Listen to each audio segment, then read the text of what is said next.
नवरात्रि के 9वां दिन जो है माँ सिद्धिदात्री का पूजन कैसे करें, क्या है नियम और भोग क्या लगाए, उसके लेकर के मैं बताऊंगा। नमस्कार, मैं ज्योतिषाचार्य संजीव कुमार मिश्रा। नवरात्रि के 9वां दिन माँ सिद्धिदात्री का पूजन करने का नियम है। माँ सिद्धिदात्री का पूजन नवरात्रि के अंतिम दिन की जाती है, क्योंकि यह पूजन बड़ा ही प्रभावी होता है। इनकी माँ सिद्धिदात्री की कृपा भक्तों पर बनी रहे, भक्त प्रसन्न रहे। माता रानी की कृपा से हमें 8 सिद्धियों की प्राप्ति होती है इनके पूजन से। इसलिए माता सिद्धिदात्री की जो है पूजा करने का एक विशेष प्रावधान है, एक विशेष इनका महत्व भी है। इनका पूजा सिर्फ मानव ही नहीं, भगवान शिव ने भी किया था, देवताओं ने भी किए थे। इसलिए संसार के संरक्षण के पहले जो है भगवान शिव ने माँ सिद्धिदात्री का पूजन करके सभी सिद्धियों को प्राप्त किया था देवताओं ने। माता का पूजन करने से भगवान जो है उनका उद्धार हुआ, तो हम लोग तो सिर्फ मनुष्य हैं, मनुष्य का तो कल्याण होना बड़ा ही स्वाभाविक है। सिद्धिदात्री का मंत्र क्या है उसको लेकर के बता देता हूँ। सिद्धिदात्री का मंत्र है ओम देवी सिद्धिदात्रे नमः। इस मंत्र का उच्चारण करें, इस मंत्र का जाप करें, बड़ा ही अनुकूल रहेगा, लाभकारी रहेगा। सिद्धिदात्री की स्तुति या देवी सर्वभूतेषु सिद्धिदात्री रूपेण संस्थिता नमस्तस्यै नमस्तस्यै नमस्तस्यै नमो नमः। अब मैं बता देता हूँ सिद्धिदात्री माता का रूप क्या है।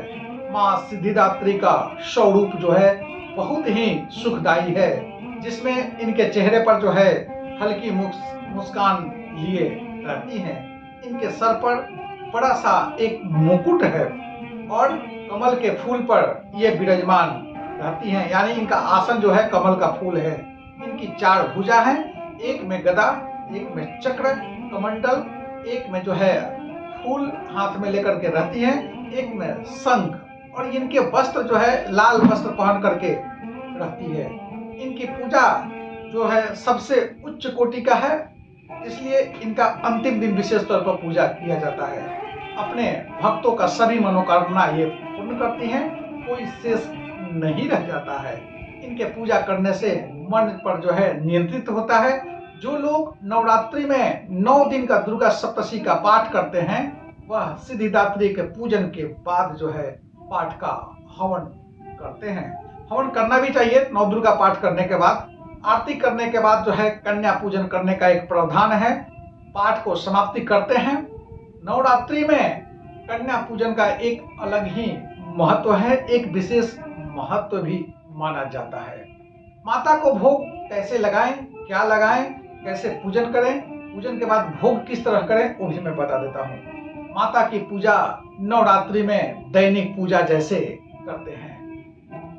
जो नित्य पूजन जो होता है वही आज भी होगा सिद्धिदात्री के पूजन में। आज कुछ विशेष पूजन अलग से होगा, वो बता देता हूँ। पूजा होने के बाद भजन जरूर करें।